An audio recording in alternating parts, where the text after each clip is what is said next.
कि अब ये जो ग्लोबल मार्च हो रहा है काहिरा से गजा की तरफ, मैं खुद इसमें जा रहा हूँ। और कल तक अगर मुझे मिस्र सफारत खाना ने वीजा दे दिया, जो कि मेरी सारी पासपोर्ट और डॉक्यूमेंटेशन उनके पास जमा हो चुकी हैं, तो मैं इंशाल्लाह इसमें शरीक हूँगा। ये तकरीबन 50 ममालिक तक अब बात पहुंच गई है, जिसके हजारों लोग हैं जो काहिरा आके एक ग्लोबल मार्च टूर गजा करना चाहते हैं। आप ये कह सकते हैं कि ये काफिला आजादी गजा है, कि स्टेट से और रियासतों से नहीं हो सका।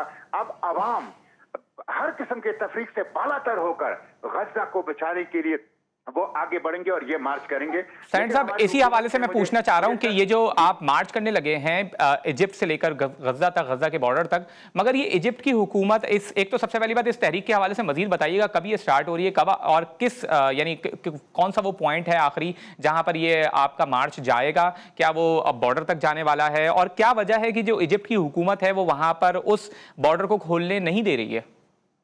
देखिए, यही तो इशू है। मैं जब नवंबर 2023 में भी गया था, तो मैं तकरीबन एक हफ्ते सहराई सीना में घूमता रहा और मैंने मिन्नत समाजत की थ्रू डिप्लोमेटिक चैनल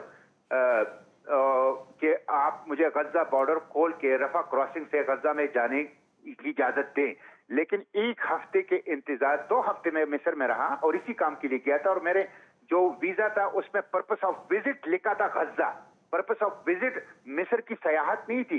मैं 2 हफ्ते रहा, लेकिन मैं एहराम मिस्र की तरफ नहीं गया, मैं उनके म्यूजियम की तरफ नहीं गया, इसलिए कि मेरे दिल और दिमाग के ऊपर एक बोझ था। मैं एक मकसद मिशन के लिए गया था, वो ये था कि मुझे गजा जाना है बरास्ता काहिरा, बरास्ता मिस्र।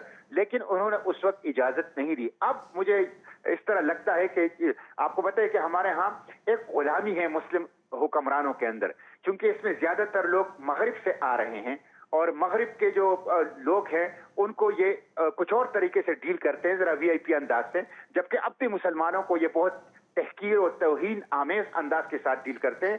तो अब तो ये पहले 32 ममालिक के 10,000 लोग थे, अब तो 50 ममालिक के लोग उसमें बढ़े। और इनका काम है 12 तारीख से मार्च शुरू होगा काहिरा से और ये 3 दिनों में गजा बॉर्डर तक पहुंचेगा और गजा बॉर्डर से फिर गजा में इंटर होने की कोशिश करेगा, अगर मिस्री हुकूमत ने इजाजत दी। अगर नहीं दी तो ये लोग वहीं पे धरना देंगे और वहीं पे बैठे रहेंगे।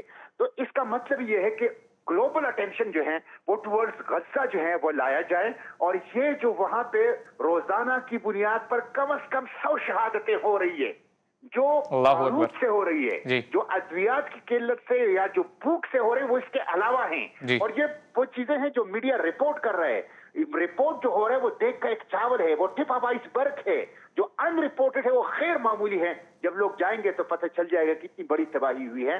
तो अगर ये मार्च जो होगा 3 दिन का, फिर वहां धरना होगा, इसका मतलब यह है कि बैनुल-अक़वामी बिरादरी को, हुकूमतों को, रियासतों को, इदारों को, जैसे आईसीजे, यूनाइटेड नेशंस, इन सब को इसके तरफ मुतवज्जो किया जाए कि वो आगे बढ़ें और इंसानियत को बचाएं, बशरियत की बका की इस जंग में गजा का साथ दें।